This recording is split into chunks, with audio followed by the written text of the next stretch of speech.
Hello guys, welcome back to my channel. तो आज की इस वीडियो में हम डिस्कस करने वाले हैं फीचर्स ऑफ प्लानिंग। तो फीचर्स ऑफ प्लानिंग में हम आपको कितने पॉइंट डिस्कस करेंगे ये मैं आपको अभी बता देती हूँ एक फ्लो चार्ट के थ्रू। सबसे पहला पॉइंट हमारा होने वाला है contributes to objective, primary functions of management, pervasive, futuristic, continuous, involves decision making. Planning is a pervasive mental exercise. तो हम ये वाले सारे जो पॉइंट्स हैं इनको डिस्कस करेंगे इस वीडियो में। तो चलिए शुरू करते हैं। तो सबसे पहला हमारा पॉइंट जो है वो है contributes to objective. Organizations are set up with a general purpose in view. A specific goal are set out in the plan along with the activities to be undertaken to achieve the goals. Thus planning is purposeful. जो planning है वो हमेशा purposeful होगी, यानी कि जब भी कोई ऑर्गेनाइजेशन एक प्लान बनाएगी तो कोई भी उसकी आंखों में मतलब उसके दिमाग में एक कोई ऑब्जेक्टिव होगा जिसके लिए वो काम कर रही है। हमेशा वो एक ऐसा ही प्लान बनाएगी जो उसके ऑब्जेक्टिव्स को कंप्लीट करने में हेल्प करे। तो पहला पॉइंट हमारा कंप्लीट होता है contributes to objective. Planning helps us to achieve our objectives. ये पॉइंट ये चीज़ डिस्क्राइब करता है। Planning has no meaning unless it contributes to the achievements of predetermined organisation goals. Planning का कोई भी कंट्रीब्यूशन नहीं होगा अगर वो हमारे ऑर्गेनाइजेशनल गोल को अचीव करने में हेल्प नहीं करेगी। तो प्लानिंग का मेन पर्पस होता है ऑर्गेनाइजेशनल गोल्स को अचीव करना।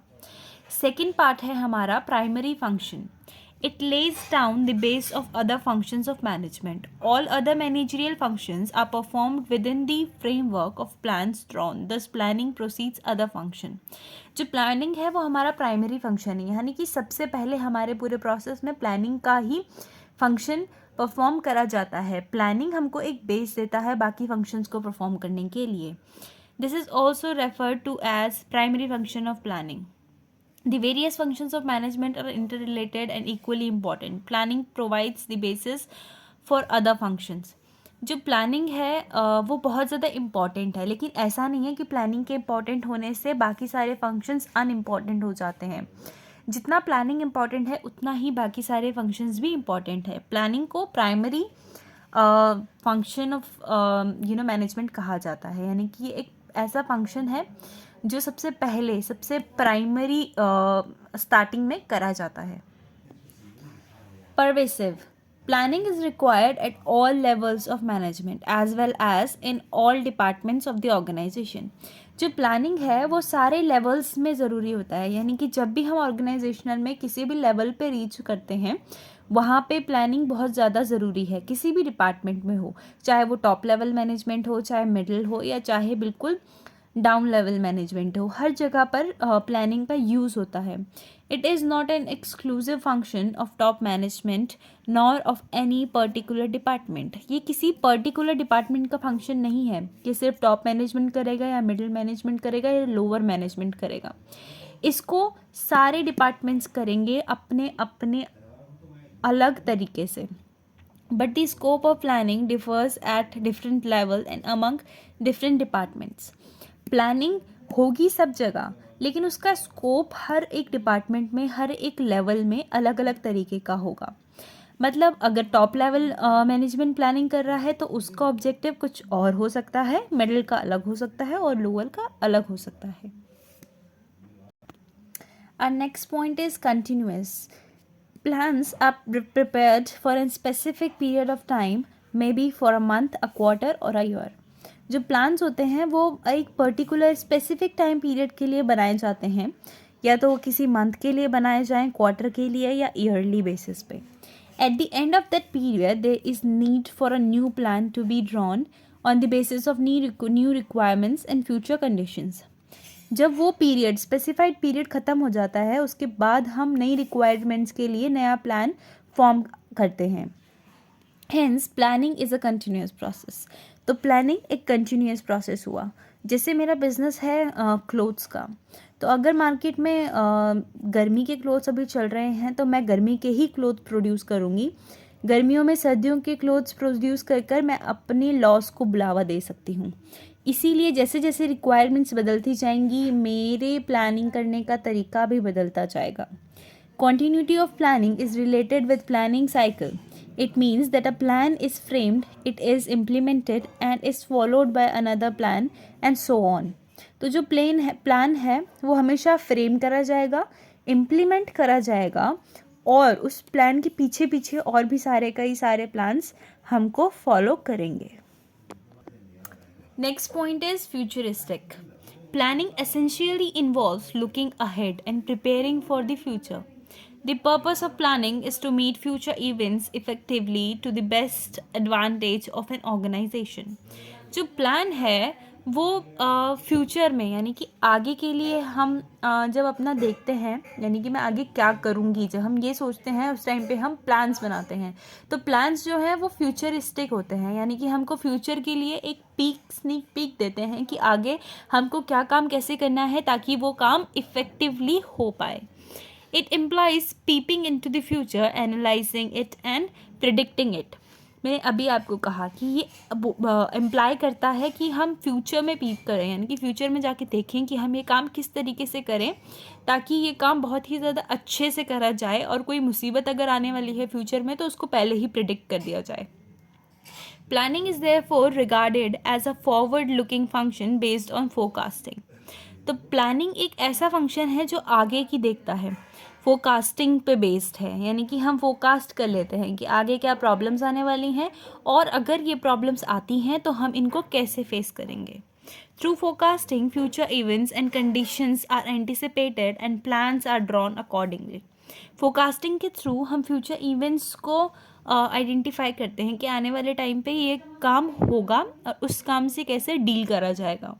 Thus, for example, scale forecasting is a basis on which a business firm prepares its annual plan for production and sales. एक एग्जाम्पल हमने लिया है कि जैसे कि हमारा स्केल फोरकास्टिंग होता है। स्केल फोरकास्टिंग होता है कि हमको आने वाले टाइम में हमारे प्रोडक्ट की मार्केट में कितनी डिमांड होने वाली है या कितनी डिमांड गिरने वाली है, तो उस हिसाब से ही हम अपने प्रोडक्शन और सेल्स को ऑपरेट करते हैं। मैं अगर मेरी मार्केट में डिमांड है 10,000 गुड्स की और मैं प्रोड्यूस कर रही हूँ 20,000 या मैं प्रोड्यूस कर रही हूँ 5,000 गुड्स, तो क्या हो रहा है, अगर मैं 20,000 कर रही हूँ तो बहुत ज़्यादा प्रोडक्शन हो जा रहा है जो कि मुझे लास्टली लॉस की तरफ लेके जाएगा। और अगर मैं 5,000 का प्रोडक्शन करती हूँ तो वो भी मुझे लॉस की तरफ लेके जाएगा क्योंकि डिमांड ज़्यादा है लेकिन प्रोडक्शन कम है। तो हमको प्लानिंग हेल्प करता है हमारा फ्यूचर डिटरमाइन करने के लिए, कुछ प्रॉब्लम सॉल्व करने के लिए। Planning involves decision making. Planning essentially involves choice from among various alternative and activities. जो प्लानिंग है वो बहुत सारे अल्टरनेटिव्स में से चूज़ करना का प्रोसेस है कि हमको कौन सी एक्टिविटी ज़्यादा सूट करने वाली है। If there is only one possible goals or possible course of action, there is no need of planning because there is no choice.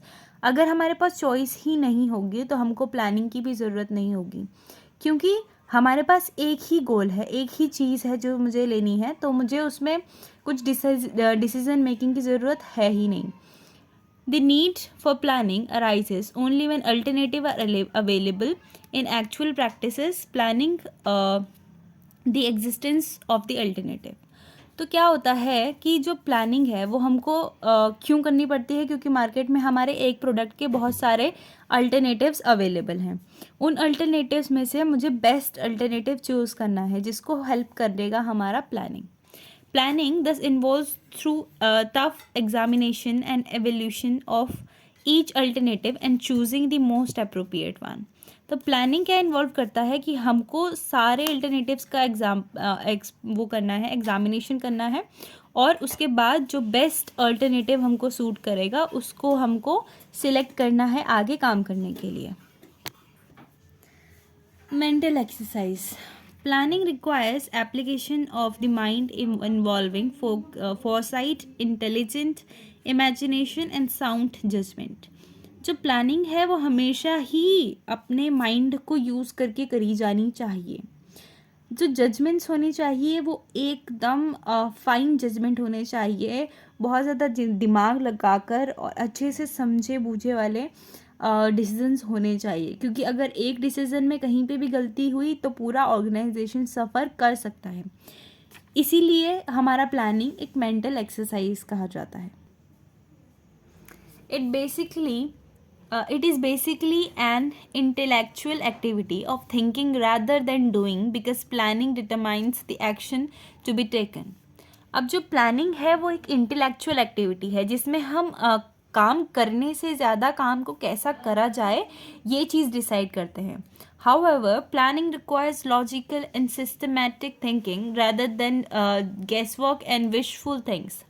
हम इसमें बहुत ज़्यादा लॉजिकल और सिस्टमेटिक चीज़ों पे ध्यान देते हैं, ना कि कोई मतलब गैस कर लेना किसी भी चीज़ को कि ये ऐसे होगा और ऐसे होगा करने से अच्छा हम किसी चीज़ को स्टडी कर कर सिस्टमेटिक कर कर ही उसके ऊपर कोई कंक्लूजन देंगे. In other words, thinking for planning must be orderly and based on analysis of facts and forecast. Lastly ये है कि आपको जो प्लानिंग है वो हमेशा सोच समझ कर करनी है और ऐसे फोकस करनी है कि मोस्ट प्रोबेबली वो सही फिट बैठे हमारी ऑर्गेनाइजेशन में. तो ये थे हमारे सारे प्लानिंग के फीचर्स. अगर आपको वीडियो पसंद आई है तो वीडियो को लाइक करिएगा, चैनल को सब्सक्राइब करिएगा, बेल आइकन ज़रूर दबा दीजिएगा ताकि जब भी मैं वीडियो अपलोड करूँ आपके पास नोटिफिकेशन आ जाए. और अगर आपको मुझे कोई भी सजेशन देना है या आप चाहते हैं मैं कोई टॉपिक कवर करूं तो प्लीज़ कमेंट सेक्शन में अपना कमेंट दीजिएगा.